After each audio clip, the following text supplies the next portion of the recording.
Here, variation of conductivity and molar conductivity with concentration. Firstly, variation of conductivity with concentration last ವಿಡಿಯೋದಲ್ಲಿ observe ಮಾಡಿದ್ರೆ, ಈಗ variation of conductivity, variation of molar conductivity with concentration. Molar particularly ಇಷ್ಟು mole ಅಂತ ಇರುತ್ತೆ.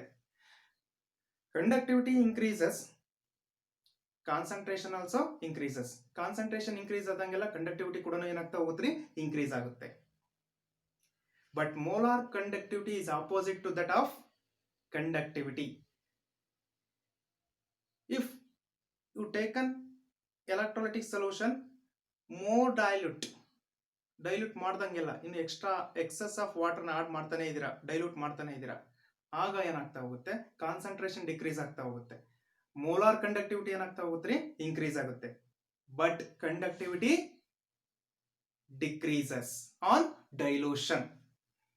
ಅದನ್ನ ಹೇಳ್ತಕ್ಕಂಥದ್ದು molar conductivity of a solution at a given concentration is the conductance of the volume, total volume of a solution containing 1 mole of electrolyte. ಎಷ್ಟು ತಗೊಂಡಿದ್ದೀರಿ ಇಲ್ಲಿ, 1 mole of solution containing 1 mole of electrolyte kept between 2 electrodes with area of cross section, total area of cross section A, and distance of unit length L. Unit length same ಇರುತ್ತೆ. Unit length conductivity and then molar conductivity ನಾವು reference ನಾವೇನು ಇಟ್ಕೊಂಡಿರ್ತೀವಿ, unit per unit length ಆಗಿ ಇಟ್ಕೊಂಡಿರ್ತೀವಿ. Per unit length L = 1 ಅಂತ consider ಮಾಡ್ತೀವಿ. But area will be changes because volume ಏನಾಗ್ತಾ ಹೋಗುತ್ತೆ, ಚೇಂಜ್ ಆಗ್ತಾ ಹೋಗುತ್ತೆ ಆನ್ ಡೈಲ್ಯೂಷನ್. ಈಗ 1 ಮೋಲ್ ಆಫ್ ಎಲೆಕ್ಟ್ರೋಲೈಟ್ ತಗೊಂಡಿದ್ಯಾ, ಡೈಲ್ಯೂಟ್ ಮಾಡ್ದಂಗೆಲ್ಲ ಟೋಟಲಿ ಕಂಡಕ್ಟಿವಿಟಿ ಸೆಲ್ದು ವಾಲ್ಯೂಮ್ ಏನಾಗ್ತಾ ಹೋಗುತ್ತೆ, ಇನ್ಕ್ರೀಸ್ ಆಗ್ತಾ ಹೋಗುತ್ತೆ. More dilution, volume will be increases. ಹೌದಲ್ವಾ? Yes. Here lambda m or molar conductivity, lambda m is equal to K into A divided by L. A and then L here per unit area of cross section, per unit length ಅಂತ consider ಮಾಡ್ತಿದ್ವಿ ಯಾವ್ದ್ರಲ್ಲಿ, conductivity measure ಮಾಡ್ಬೇಕಂದ್ರೆ. But ಇಲ್ಲಿ here area of cross section, not per unit length ಅಂತ, per unit area ಅಂತ indicate ಮಾಡಲ್ಲ ಇಲ್ಲಿ, total area consider ಮಾಡ್ತೀವಿ ಇಲ್ಲಿ. Total area of electrolytic solution present in a conductivity cell. And then L ಅಂದ್ರೆ per unit length, L = 1, but A = V ಆಗುತ್ತೆ ಇಲ್ಲಿ. Total volume ಅನ್ನ ಕನ್ಸಿಡರ್ ಮಾಡೋದ್ರಿಂದ A = V, but L = 1. That's why since L = 1 and A = V, K into V ಆಗ್ಬಿಡುತ್ತೆ. Lambda m = K into V.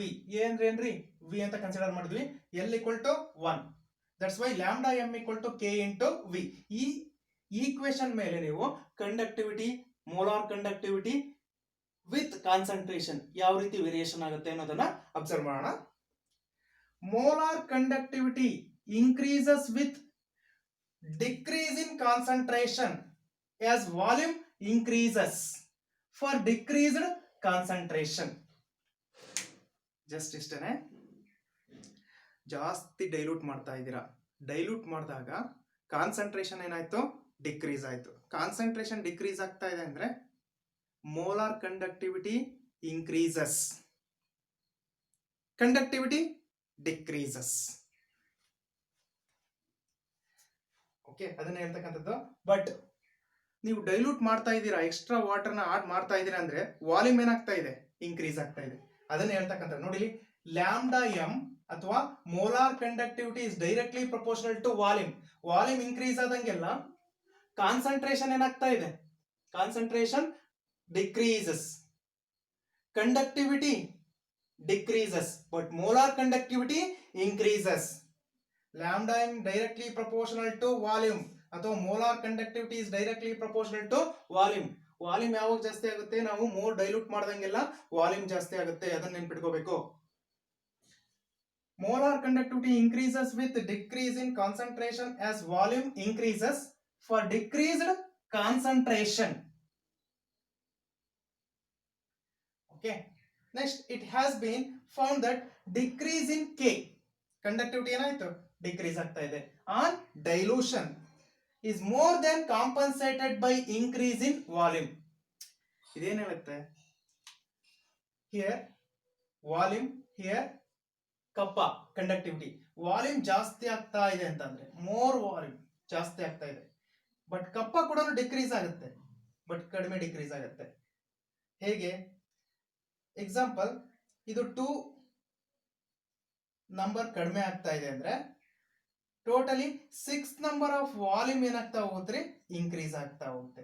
Generally ನಾನು ಹೇಳ್ತಾ ಇದ್ದೀನಿ. That's why lambda M is directly proportional to volume. That's why ಇವೆರಡರ ಮಧ್ಯೆ variation ಆಗ್ತಾ ಇರುತ್ತೆ. ನೀವು generally ನೀವೇನ್ ಅನ್ಕೋಬೇಕು, lambda M directly proportional to volume.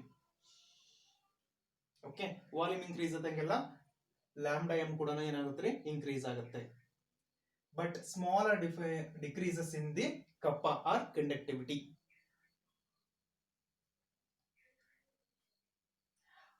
Finally, K equal to G star divided by R. Already you know that G star cell constant divided by resistance, and lambda M equal to K divided by C. K means conductivity, C means concentration. Okay. Molar concentration, molar conductivity is inversely proportional to concentration. ಈ equation correct ಆಗಿ ನೋಡ್ಕೊಳ್ಳಿ.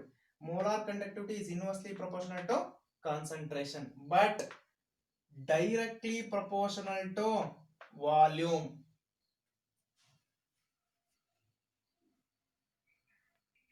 ಇಲ್ಲಿ already ನಾನು ತಗೊಂಡಿದ್ದೀನಿ equation ತಗೊಂಡಾಗ lambda m equal to k into a divided by l. Okay. Next is also is equal to the k. ಯಾವಾಗ a equal to 1, l equal to 1 ಆದಾಗ ಈ ರೀತಿ ಇರುತ್ತೆ. But here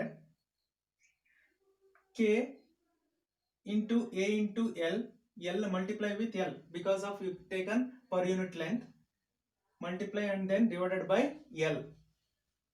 Okay. A into l we indicate as an v, l into l we indicate as an l square. Already you know that l equal to 1, l square ಏನಾಗುತ್ತೆ 1 square ಆಗುತ್ತೆ, remaining ಏನು ಉಳ್ಕೊಳ್ಳುತ್ತೆ k into v.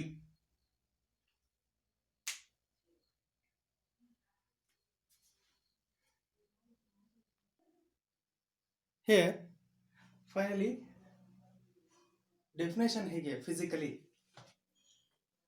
physically at a given concentration lambda m or molar concentration lambda m can be defined as the conductance of electrolytic solution kept between electrodes at unit distance but with large enough to contain 1 mole of electrolyte. ಏನು ಹೇಳುತ್ತೆ finally, molar concentration at any concentration, at a given concentration, lambda m can be defined as, ಕೊಟ್ಟಿರ್ತಕ್ಕಂಥ concentration ಅಲ್ಲಿ ನಾನು lambda M ಅನ್ನು ನಾನು define ಮಾಡ್ತಾ ಇದ್ದೀನಿ. Okay, example 1 mole ತಗೊಂಡಿದ್ದೀರಾ ಅನ್ಕೊಳ್ಳಿ. 1 mole of electrolyte taken in a pot ಅಥವಾ ಚೇಂಬರ್. ಕಾನ್ಸಂಟ್ರೇಷನ್ ಏನಾಗ್ತಾ ಇದೆ, ನಾನು ಜಾಸ್ತಿ ಡೈಲ್ಯೂಟ್ ಮಾಡ್ದಂಗೆಲ್ಲ ಕಾನ್ಸಂಟ್ರೇಷನ್ ಡಿಕ್ರೀಸ್ ಆಗ್ತಾ ಇದೆ, ಬಟ್ ವಾಲ್ಯೂಮ್ ಏನಾಗ್ತಾ ಇದೆ ಇನ್ಕ್ರೀಸಸ್ ಅಂತ ಹೇಳಿದೆ. Okay, taken in 2 electrode. Okay, 2 electrode dipped in the electrolytic solution. Here 1 mole of electrolyte, and then distance ಏನಾಗಿರಬೇಕು per unit length of a distance. We taken 1 mole electrolyte, but if we dilute, volume will be increases, concentration decreases, conductivity decreases, but molar conductivity increases. Totally molar conductivity is depending upon the total volume ಅಥವಾ area, and then per unit length of a distance.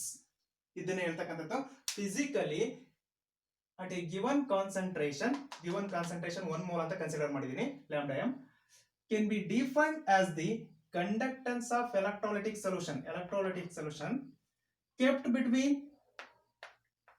electrodes at unit distance L but with large enough to contain 1 mole of electrolyte.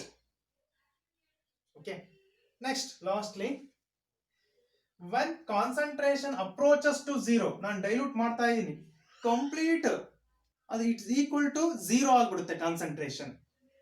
The molar conductivity is known as limiting molar conductivity. First ನಾನು ಏನ್ ಮಾಡಿದೆ 1 mole of electrolyte ತಗೊಂಡಿದ್ದೀನಿ. Electrolytic solution ಅಲ್ಲಿ ನಾನು ಏನ್ ಮಾಡ್ತಾ ಇದ್ದೀನಿ dilute ಮಾಡ್ತಾನೆ ಇದ್ದೀನಿ. ಡೈಲ್ಯೂಟ್ ಮಾಡ್ದಂಗೆಲ್ಲ ವಾಲ್ಯೂಮ್ ಏನಾಗ್ತಾ ಇದೆ ಇನ್ಕ್ರೀಸ್ ಆಗ್ತಾ ಇದೆ. ವಾಲ್ಯೂಮ್ ಇನ್ಕ್ರೀಸ್ ಆಗ್ತಾ ಇದೆ ಅಂದ್ರೆ ಮೋಲಾರ್ ಕಂಡಕ್ಟಿವಿಟಿ ಕೂಡ ಏನಾಗ್ತಾ ಹೋಗ್ತಾ ಇದೆ ಇನ್ಕ್ರೀಸ್ ಆಗ್ತಾ ಇದೆ. ಬಟ್ ಡಿಸ್ಟೆನ್ಸ್ ಏನ್ ತಗೊಂಡಿದ್ದೀನಿ ಪರ್ ಯೂನಿಟ್ ಲೆಂತ್.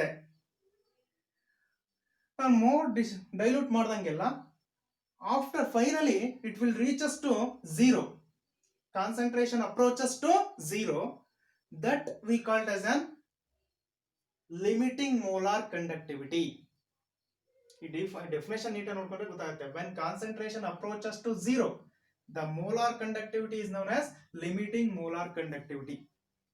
ನೋಡಿ NCERT ನಲ್ಲಿ ಒಂದು ಸ್ವಲ್ಪ ಕನ್ಫ್ಯೂಷನ್ ಅಲ್ಲಿ ಇಟ್ಟಿದ್ದಾರೆ ಇವೆರಡು ಕಾನ್ಸೆಪ್ಟ್. ಇದೇನಿದೆಯಲ್ಲ variation of conductivity and molar conductivity with concentration ನೀಟಾಗಿ ಒಂದು 2 or 3 ಟೈಮ್ಸ್ ಓದ್ಕೊಳ್ಳಿ. ಈ ವಿಡಿಯೋನು ಕೂಡ ಅಬ್ಸರ್ವ್ ಮಾಡಿ, ಅರ್ಥ ಆಗುತ್ತೆ. ಆಕ್ಚುಲಿ ಇದನ್ನ ಡಿರೈವ್ ಮಾಡ್ಕೊಂಡು ಎಕ್ಸ್ಪ್ಲೈನ್ ಮಾಡಬೇಕು. NCERT ಎಲ್ಲ ಕೊಟ್ಟಿಲ್ಲ, ಹಾಗಾಗಿ ನಾನು ಇಷ್ಟನ್ನ ನೀಟಾಗಿ ಎಕ್ಸ್ಪ್ಲೈನ್ ಮಾಡಿದ್ದೀನಿ. ಒಂದು 2 ಟೈಮ್ಸ್ ಇದನ್ನ ಅಬ್ಸರ್ವ್ ಮಾಡಿ, ಅರ್ಥ ಆಗುತ್ತೆ ನಿಮಗೆ. ಟೋಟಲಿ ಯಾವ ರೀತಿ ಡಿಪೆಂಡ್ ಈಕ್ವೇಷನ್ ಮೇಲೆ ನೋಡ್ಕೊಂಡ್ಬಿಡ್ರಿ. ಈಕ್ವೇಷನ್ ಅಲ್ಲಿ ಫಸ್ಟ್ ಕಂಡಕ್ಟಿವಿಟಿನಲ್ಲಿ ನಾನು ಈಕ್ವೇಷನ್ ಹೇಳಿದೆ, ಅದು ನೆಕ್ಸ್ಟ್ ಮೋಲಾರ್ ಕಂಡಕ್ಟಿವಿಟಿನಲ್ಲಿ ನಾನು ಏನ್ ಮಾಡಿದೆ ಈಕ್ವೇಷನ್ ಹೇಳ್ತಾ ಹೋದೆ. ಅಂದ್ರೆ K into V, lambda M equal to K into V. Volume lambda m is directly proportional to volume. Okay, volume ಜಾಸ್ತಿ ಆಗ್ತಾ ಇದೆ ಅಂತ ಅಂದ್ರೆ ಕಾನ್ಸಂಟ್ರೇಷನ್ ಏನಾಗ್ತಾ ಇದೆ ಅಂತ ಕಡಿಮೆ ಆಗ್ತಾ ಇದೆ. ಕಾನ್ಸಂಟ್ರೇಷನ್ ಕಡಿಮೆ ಆಯಿತು ಅಂದ್ರೆ conductivity decreases but molar conductivity increases. ಇದನ್ನೇ ಪದೇ ಪದೇ ಒಂದು 2 or 3 ಟೈಮ್ಸ್ ಹೇಳಿದ್ದೀನಿ ನಾನು, ಅಬ್ಸರ್ವ್ ಮಾಡಿ.